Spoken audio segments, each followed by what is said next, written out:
Hello, this is the Consciousness Podcast, and I'm your host, Stuart Preston. Each episode, I have a conversation with an expert in human consciousness. In this episode, I discussed Connectome Harmonics and neural correlates of consciousness, specifically under the influence of psychedelics, mindfulness meditation, and dream sleep with Dr. Selen Atasoy.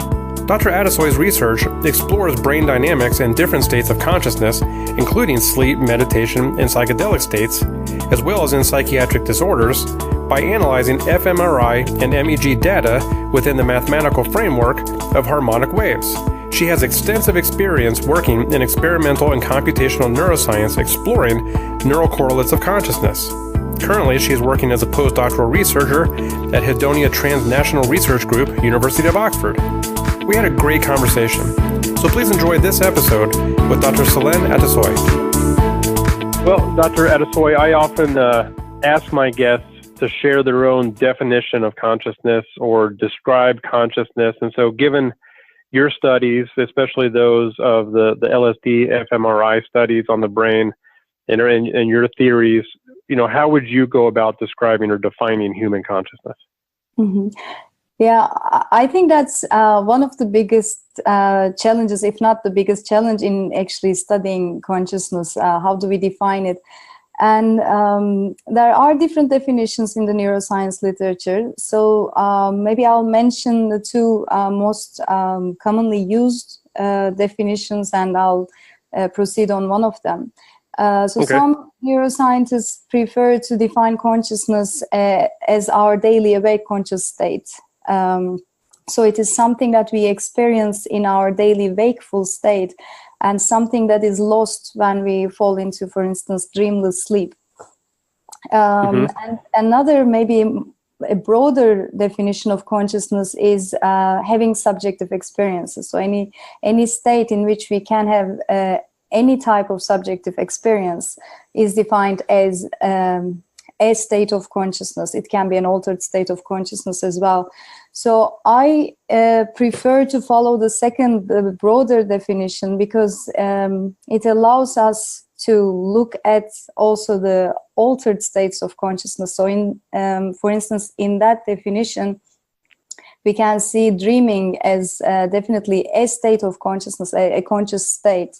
So instead of looking at it from rather a binary perspective, absent and present, we can expand its dimensionality.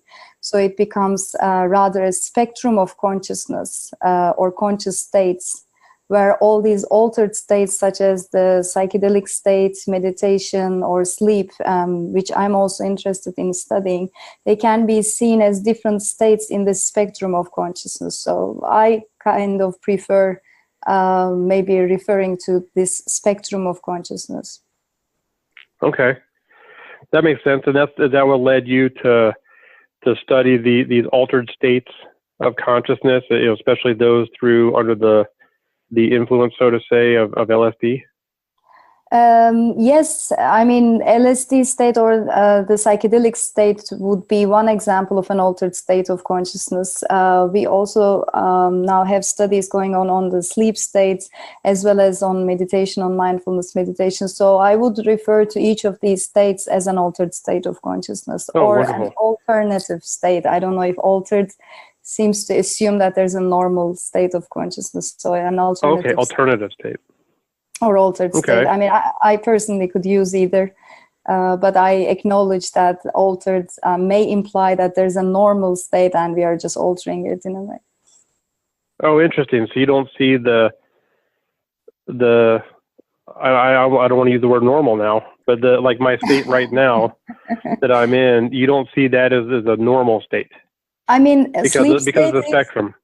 Sleep state is as normal as the daily conscious state, I believe. So it's a choice. Like, it's where do we set our 0 point in a way?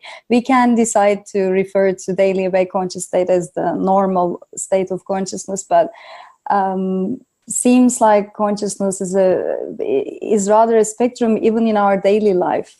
So we sleep every night, and that is another state of consciousness, which I believe is not abnormal. So in that sense, we could use the term alternative or altered interchangeably. Okay, all right, that makes sense. So your theory, if I'm saying this right, the Connectome Harmonics, is that correct? Yes, I mean, the name is correct. Although I wouldn't call it a theory, I would rather call it a method. Because there is no, it is not a theory of consciousness, but it is a tool that allows us to study brain activity in different conscious states. Okay, well, give us a little bit of an overview of what this method is, and how you came about it, and anything you just want to share on a kind of high level overview of what Connectome Harmonics is. Yeah, maybe I'll explain or briefly share the inspiration behind all of that, because it is really like a work that evolved over time. And the inspiration was, the whole development of the framework that we now call Connectome Harmonics was inspired based on this observation that harmonic patterns are actually ubiquitous in nature. And what do I mean with harmonic patterns? So for instance, every time we play a musical note in a musical instrument, there is a standing wave pattern emerging within the instrument, and that pattern is harmonic. Or we can, the equations that explain these harmonic patterns, they also describe, for instance, electron orbits in atoms, or electromagnetic interaction patterns within a grid of ions. But for us, or for me, the most inspiring one was when I came across the study which showed that these harmonic patterns are also the building blocks of biological pattern formation and morphogenesis. So animal code patterns, so building blocks of the animal code patterns. And there are two quite interesting studies which go hand in hand. So one of them is actually a very old experiment from the 18th century, performed by a musician and a mathematician called Ernst Chladni, who actually scattered some sand on a metal plate, and then he played the metal plate using a violin bow.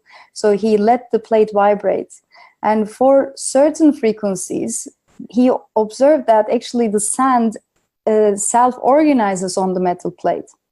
Now, this is the same phenomenon as in musical instruments. So when we play a musical note, there's a standing wave, and he just managed to visualize the standing wave pattern emerging on the metal plate using sand. And later on in 1990s, Murray and his colleagues have come up with this, for me, very inspiring idea, where they cut the metal plate in the shape of an animal's skin. And then they visualize the standing waves emerging on that particular geometry. And that actually resembles different types of animal code patterns, such as giraffe patterns or zebra patterns.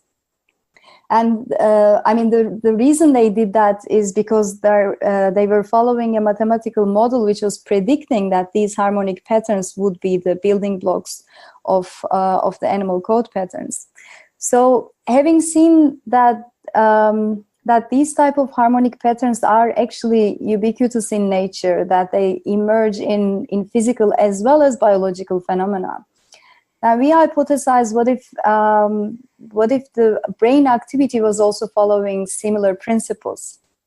So instead of using like a metal plate geometry, we actually created a detailed map of human brain's anatomy. And we apply the same mathematical equation that describes all of these natural phenomena, in this case to the particular structural connectivity of the human brain. So that basically is the idea behind Connectome Harmonics. So in that sense, for each frequency, they would observe a different sand pattern on the metal plate. So when you change the frequency, the sand naturally adapts to create a new pattern. And similarly, we get a set of different patterns that would emerge on the particular anatomical connectivity of the human brain.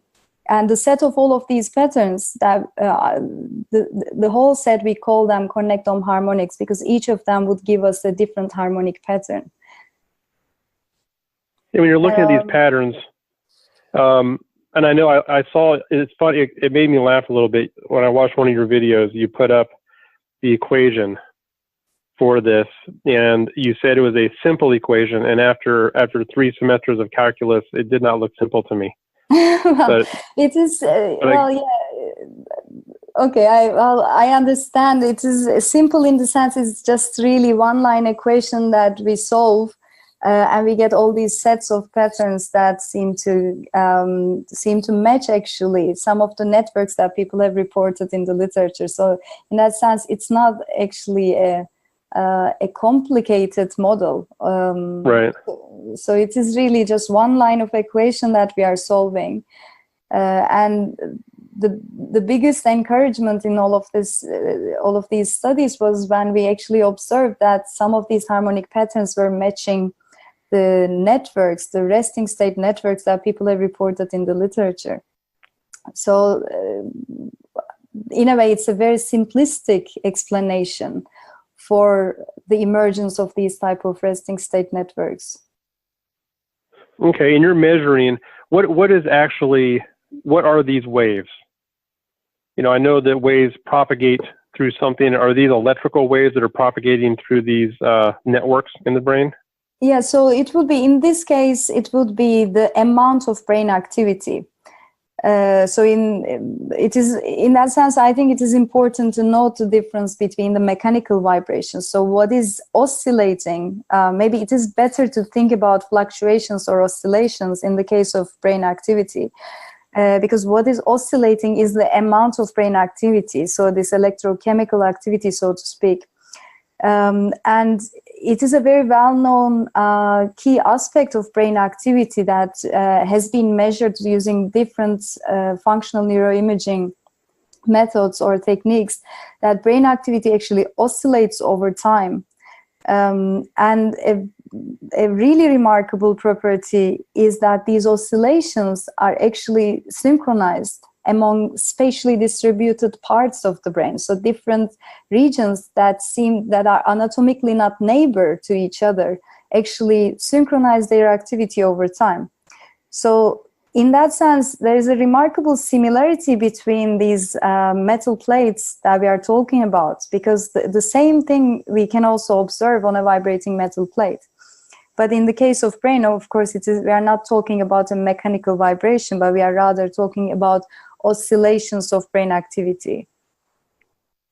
Okay, and this is measured with different instruments over time, and it's something that we were already well aware of. You were just taking data from a specific set of experiments and running your models and your equations through this, and finding some very interesting results from that. And so, in fact, actually, we were brainstorming about how to put the different pieces of the puzzle together. So when we look at brain activity, we know that it oscillates over time. That has been very well observed throughout the literature. And then in the almost last 2 decades, we know that these oscillations actually are synchronized. And we also know that the anatomical connectivity of the brain shapes these oscillations and these synchronized patterns. So these 3 components seem to be like there are oscillations over time, synchronizations over space, and the anatomy of the human brain, which influences both aspects. Now, if you look at the example, again, the example of the music or example of vibrating metal plates, we again observe these oscillations over time for each region, and there's a synchronization occurring on the metal plates. And like I mentioned in the beginning, if you cut the metal plate into a different shape, the waves are naturally going to adapt. So there was kind of a remarkable similarity.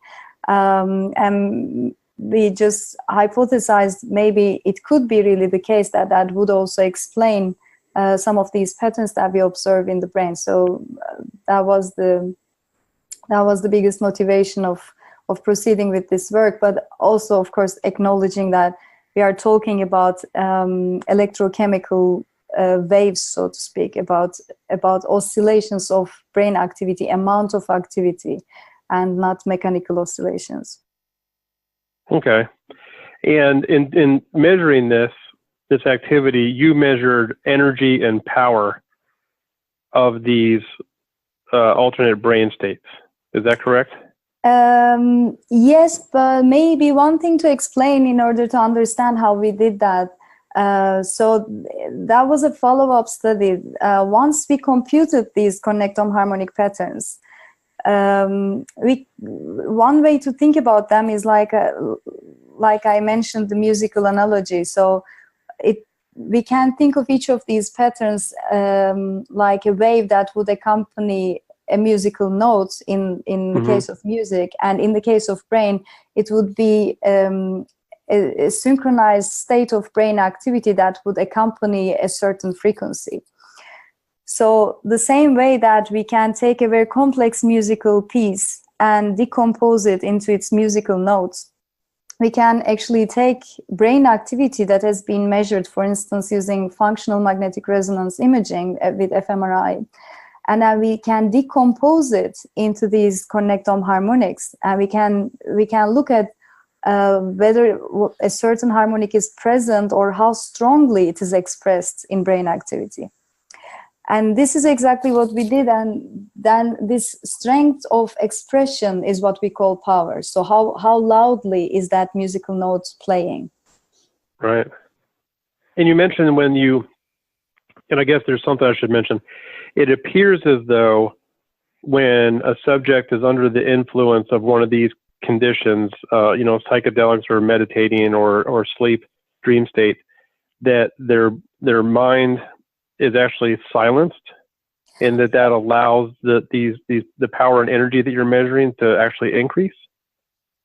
Yes, actually, that was a very surprising and interesting finding. And when we talk about silencing the mind, actually, that is the way we refer to meditation. Right. Although I don't know if it is fully correct, because it was mindfulness meditation. So I think it is very important at this point to mention that I don't know if there's any way to really fully silence the mind. So when we meditate or when we are in sleep, the brain activity is still going on, and we still observe very synchronized and complex patterns of brain activity, and maybe even more so sometimes during these states than the daily awake conscious states. So silencing the mind in that sense would be actually referring to the meditative state. But I don't know if it's a fully correct way of describing meditation, because the data that we looked at was mindfulness meditation. So the subjects were actually observing in a way their own thoughts and coming back to the breath. So the instructions were that way. Right. But it was still really remarkable to see that during mindfulness meditation, for naive subjects as well as for experienced meditators, we observed that the repertoire of these connectome harmonics actually broadened in a way. And certain harmonics, which most of which were high frequency connectome harmonics, they were more powerfully expressed. And this was much clearer in the case of experienced meditators. So the effect seems to be clearly there. And maybe it was a bit counterintuitive in that sense. We would have expected meditation to just quieten the brain activity and not express that many connectome harmonics, but that was exact opposite of that. So it was a very surprising and interesting finding to see that the repertoire actually expands, or certain harmonics increase their power when we meditate. Yeah, that does seem a little counterintuitive, but you also found that the lower frequencies showed a reduced energy. Is that correct? And those kind of correlated to what people describe as ego dissolution and emotional arousal? Yes, exactly. But that was so in our study with the psychedelic state, with LSD-induced psychedelic state, we did find a suppression, a very strong suppression actually, in a range of low frequency connectome harmonics. And the amount of suppression correlated significantly with the intensity of ego dissolution that people have reported during their psychedelic experience. So the feeling of having no boundaries or being one with the universe in a way. But in the meditation data set, we didn't find that type of suppression. So in a way, meditation and psychedelic states using this type of method showed some similarities in their neural signatures. But one of the biggest difference was that psychedelic state was actually suppressing the low frequency range, whereas meditation was not. Oh, interesting.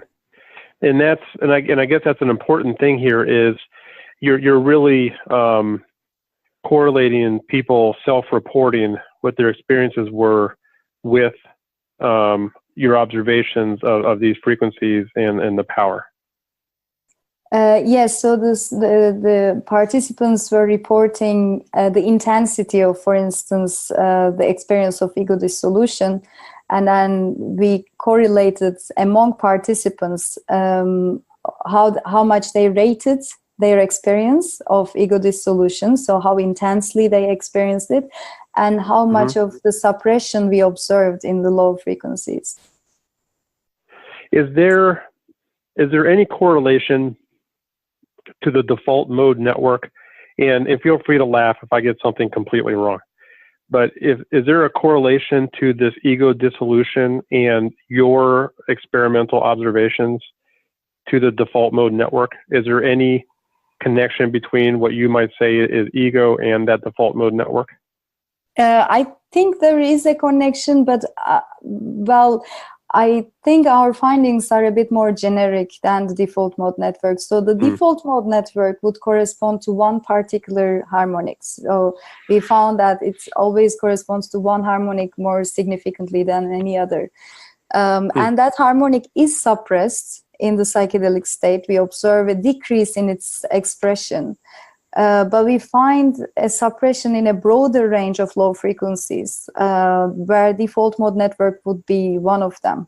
And we didn't find with one particular harmonic that, so I wouldn't, based on our findings, I wouldn't call the default mode network as the seed of ego, to be honest, because for that we had to correlate that particular network with that experience. Where I'm aware that other studies may be concluding that, but based on purely our study, I think it would be fair to say it was a broader range of networks or broader range of harmonics that were suppressed, and that suppression correlated with the ego dissolution. So it may or may not be the case with the default mode network. It's just our study. I feel our study can't answer that fully yet. Okay. I guess that makes it feel a little bit better. I'd like it to be the ego to be a little more complicated than that. Yeah. Well, we don't know, I guess. It wouldn't be. I mean, I think it's still an open question, but our findings doesn't conclude that the default mode network would be the seed of ego based on this study. Okay. One other thing, you mentioned the higher frequencies increased in energy, and that was related to positive moods. And I think I already understand, you've already answered kind of the theory behind all this already, but I'm just curious as to what positive moods means. Does that mean they're feeling happy, optimistic, joyful? Is that the kind of thing a positive mood is? Yeah, I think in the questionnaire, the ratings that the participants filled in afterwards, it was any kind of a positive emotion. Okay. All right, that makes sense. Now you mentioned that, and I'm really curious about this one, that LSD appears to be, and I don't know if this also applies to mindfulness, meditation, and to dream state, but it appears to be activating more brain states simultaneously. And I don't know if we should address that first, but there's multiple parts to this. So it seems to be activating more brain states simultaneously, and that it reorganizes those brain states. And I remember, as I'm asking this question, I remember a bell curve I think you showed in one of your presentations, and how the tails of the curve were a little bit higher, with LSD showing maybe more energy. and then the brain starts to enter this area that you call criticality, which is between order and chaos. So I don't know if there was I do have a follow-up question to that, but do you want to expand on that or help clarify that what I just said? Yeah, I mean, you have summarized it really nicely, actually.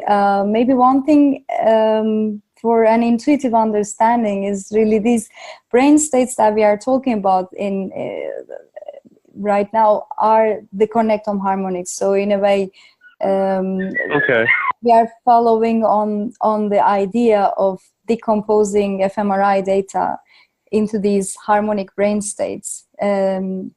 Just like decomposing any complex musical piece into its musical notes. And what we found when we decomposed psychedelic-induced state or LSD-induced state into harmonics compared to placebo-induced state or the placebo state into harmonics was that under the effect of LSD, the brain was actually activating more of these Connectome harmonics. So I really like using this musical analogy because it gives a very intuitive understanding. So in that sense, it would be really playing many more musical notes simultaneously compared to the placebo condition. And I sometimes use the example of an improvising jazz musician when I try to explain what is going on in the brain under the effect of LSD, because it seems like that. So there are studies which reported that improvising jazz musicians actually play more musical notes during improvisation compared to memorized play. And in a similar manner, the brain is activating more of these Connectome harmonics at the same time under the effect of LSD. And it is really not doing it in a very random fashion. You know, it is not like a child pressing the keys on a piano, but there is a structure to it. And that made us also hypothesize or look even deeper into what is called criticality, because criticality is a certain type of dynamics that is really that is emerging really at the balance between order and chaos. And it is not only specific to the brain, many different systems can be at criticality. So in a way, there is enough structure for it not to be fully random and nonsense, but there is also enough flexibility for it to try out something new and create new patterns. Right. And so it's this border between order and chaos. And I guess in my limited study of complex systems, the analogy is also kind of like a pile of sand. And as the sand piles up higher and higher, it maintains a structure, and then suddenly it reorganizes itself, kind of flattens down so that it can start building up again. Is that criticality, is that moment right there where the almost the tension between the order part and then the reorganization, chaotic part of it? Yeah, I have a much more naive example of that I always have in my mind when I think about criticality. So it's a quite complicated concept, I think, and for me the most intuitive way to understand it is when I think of structure as like maybe like a big group of soldiers who are marching together and perfectly synchronized with each other. So everyone is wearing the same clothing and moving with the same rhythm at the same time, and that would be purely structured. Whereas the opposite end of that spectrum would be maybe a bunch of kids playing where everyone is doing what they want to do and no one is actually interacting properly with each other, but everyone is totally free and there is total chaos. Right. And just somewhere in between would be maybe a group of people who are dancing together, where everyone is individual and moving individually, but also interacting with each other to some degree, so that there is flexibility, yet also organization. Oh, I like that. And that would be criticality, where the two opposing forces are actually in a way balanced. One force would be creation of structure and everybody moving together, and the other force would be individuality, where everyone is doing what they want to do. And somewhere in between, when these two are balanced, there is this special dynamic that we call criticality. Okay. And then with the brain, and what you're observing, the harmonics and the frequencies, what are we looking at in terms of what is in order, what is in criticality, and what is potentially in chaos? Is it the actual frequencies and the harmonics?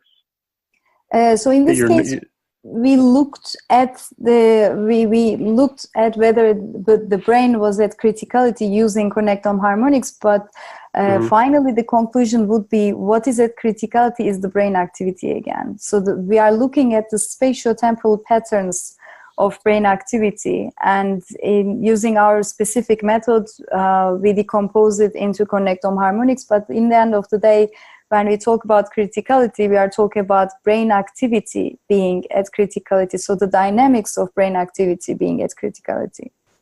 Okay. And I don't know if this even makes sense, this question, but what forces keep our brain either at criticality or on the order side of criticality, as opposed to moving into the chaos part? And I know you mentioned somewhere, going forward, looking into using your methods and modeling to help treat people with mental illnesses like PTSD. Is that what's on the other side of criticality and into chaos? Is that where we start talking about some potential mental illnesses? And do these models and methods help understand that side of it? I think that's really a great question. So to answer the first part of your question, we currently don't know what are the forces in the brain that keep it at the structured part of criticality or close to criticality. That's really an open question. And I feel it's a very interesting subject to explore as well, because it's a relatively new brain being at criticality, and there's quite a few studies showing it now. So it is an open question and a very interesting question to look at in the future. And in terms of mental disorders, we can hypothesize, but I think I would rather, that is something that we plan in the near future. We actually have just started looking at the depression and PTSD, the post-traumatic stress disorder data sets, using the same methodology of applying Connectome Harmonics, and part of it is also looking at criticality. So how close are these, is the brain activity in these conditions to criticality, whether it's a push away from criticality or tuning towards criticality that can be associated with these conditions. But I think it's too early to answer that question at this stage. We don't know yet. Okay, but potentially, I guess there could be a new way to perform diagnosis. It could, let's say, it could aid or it could help the current procedures for diagnosis. Yes. To understand it. Okay. And when you look at all of this and all the numbers you've crunched and the results of this and the methods that have been produced from this, do you find yourself making predictions, extrapolating from this? Is there anything that can be applied to consciousness, kind of as you defined it in the two ways earlier and the way that you emphasized the most? Is there anything here that you can kind of extrapolate, look into the future, not necessarily time future, but move forward in this and make some kind of predictions, or at least that excite you to say, oh, look, we found this information. I think if it's very possible, we'll move on to find this information. I see. Well, I think so. Having already said that this is rather a method and not a theory, which actually takes away all the hypotheses.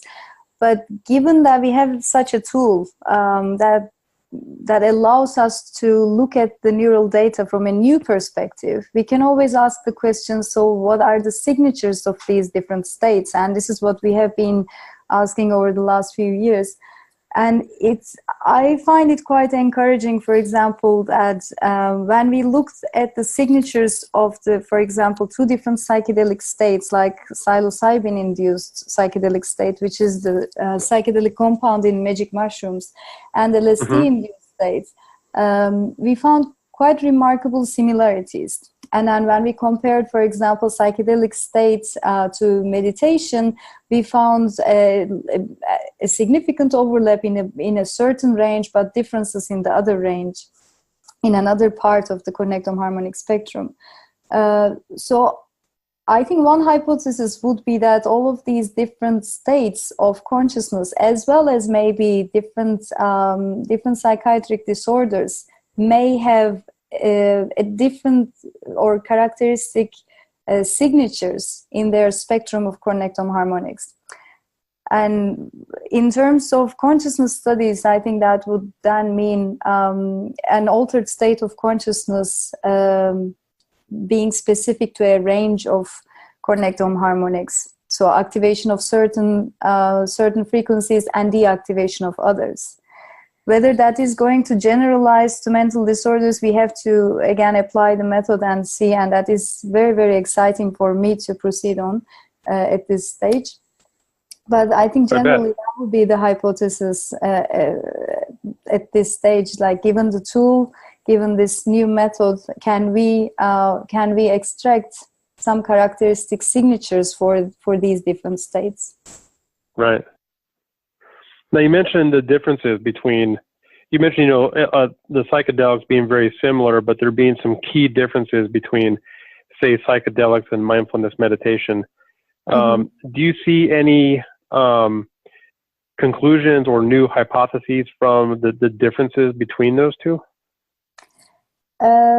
So maybe one thing that would be a big speculation at this stage, but the fact that psychedelics suppress low frequency range, where we also observe the default mode network and various other networks, but mindfulness meditation did not.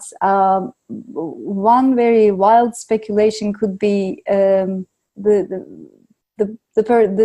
perception changing in the psychedelic state. So how closely we are actually tied, or how realistically we are perceiving our environments the way we do in the daily awake conscious state. Because assuming that psychedelic state alters our perceptions in a different way than the meditation does, maybe that suppression can have a link to the way we perceive our daily awake conscious reality. But that would be a very wild speculation at this stage. I think in terms of expanding the repertoire of Connectome harmonics, they both seem to do that, and that can give us some insights about maybe more flexibility in the way of thinking, or one of the hypotheses that was important for these studies was, for instance, depression being a state where people think similar thoughts that is not necessarily serving them, and not finding a way out of that. So in a way, if we think of brain activity, or the landscape of brain activity, like a physical landscape, which has mountains and valleys and all kinds of ups and downs, then using this type of method, we can look at how deep the valleys are, and if we get stuck in a valley, for instance. So I think the differences between the psychedelic state and meditation, if we manage to link it in a useful way to the experience, to the accompanying experience, that can give us further insights. But anything I say at this stage would be rather a wild speculation, because we haven't looked at it in using the data at this stage. Okay.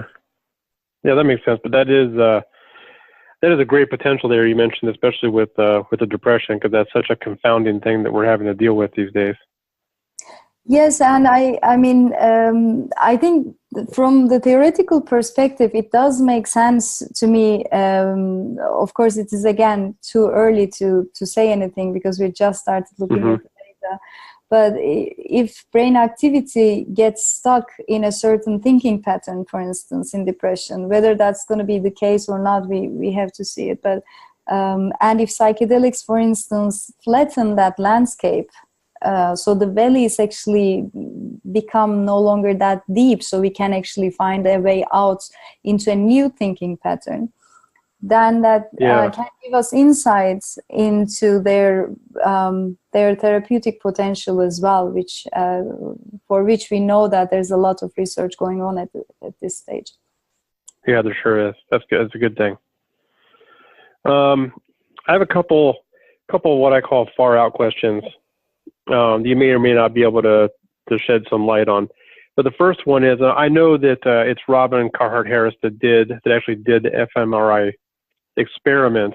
But I noticed when I was watching one of your interviews, you said the subjects were, quote, tripping in a scanner, which made me laugh. And I also thought that I think you scientists should get together at the next Science of Consciousness convention and form a band and play a song called Tripping in a Scanner. Yeah, but I don't think, yeah. What is that? We may follow you on that one. Yeah, that would be good. I was at the last Science of Consciousness, and so I'll be at the next one, and I will keep my eyes open for you guys on the jam night. Right. Now, just talking about LSD and tripping in a scanner, Timothy Leary, for all his good and bad that he did back at Harvard with the LSD studies, coined the term set and setting with LSD, and the setting for an LSD experience being so vital. I certainly don't think he envisioned somebody literally being in a scanner, during this experience. Do you know of any, quote, bad trips that happened with any of these subjects? Did anybody have a hard time? And if so, I imagine if that happened, you weren't able to get any kind of reliable readings on that, but was there any kind of results or observations from those type of experiences as reported by the subjects? I think that's a very important point that you're bringing up because, we are studying the psychedelic state in the scanner. In the end of the day, that's what's available for us right now. But I think it is important to acknowledge the effect of set and setting, and we may, it may even change our findings or make the findings even more clear, the conclusions and so on. So that is something that we definitely should keep in mind when we talk about our data, that it is a tripping in the scanner, so to speak. About this data set, we were the lucky ones to get the data already collected, which was done by Robin Carhart-Harris and his group.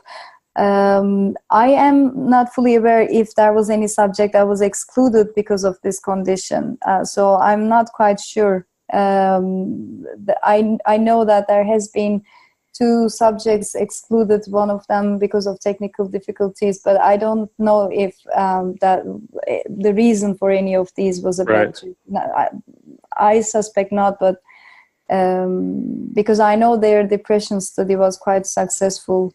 But it may be more accurate to ask them directly. Okay. All right. Well, thank you. I appreciate that. Okay. So just a few wrap up things here. What is in your future? What else are you going to be studying? I know you mentioned, looking at helping people with, mental illness like PTSD. What, using your studies, your models and theories, what's in your future? Yes, I am personally very eager now to look at the characteristic signatures of certain psychiatric disorders using this method, and also following up on or continuing the study of consciousness and altered states of consciousness as well. So my hope is I find a little bit of a disconnect between the therapies and therapeutic tools and neuroscience at this stage. So I really hope that if we gain a bit of a better insight and a bit of a better understanding of how brain activity and brain dynamics change in, for instance, depression or PTSD, maybe that can help us to further some of the therapeutic tools that are currently available. It can give us maybe a little bit of a bridge between conscious and unconscious or subconscious, because we know that in depression or for instance, in depression there can be a suppression of memories, or in PTSD there's a replay of memories. So it seems to me like that there are close relations or ties to the interplay between conscious and unconscious in terms of content.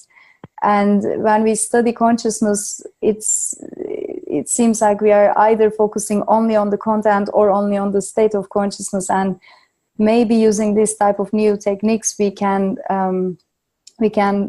start looking at the relationship between conscious and unconscious and its role for different therapeutic tools, which is, I believe, now reawakening with the use of psychedelics for therapy as well, so that some unconscious material may be becoming conscious in the psychedelic state, and how can we integrate that in order to have a therapeutic effect, like a therapeutic benefit from the psychedelic state. So I think there are many, many exciting questions to ask, and we are just scratching the surface so far. Okay. All right, great. Is there anything I haven't asked you? Is there anything else you would want to share or put out there? Anything going on you want to make sure that people know is happening? No, I think we have covered most of the important aspects of the method and its applications very, very nicely, very beautifully. Thank you for all the questions. Okay, well, you're welcome. And I want to thank you too. I really appreciate your time. It's always humbling to have somebody like you come on and share your studies. So once again, thank you for that, and I really appreciate it. No, thank you for the invitation. I appreciate it too. That concludes another edition of the Consciousness Podcast. Thanks again for listening. Please find us at Facebook at facebook.com/The Consciousness Podcast, at our Twitter handle at Conchcast, and don't forget to subscribe to our feed at theconsciousnesspodcast.com. Thank you for listening.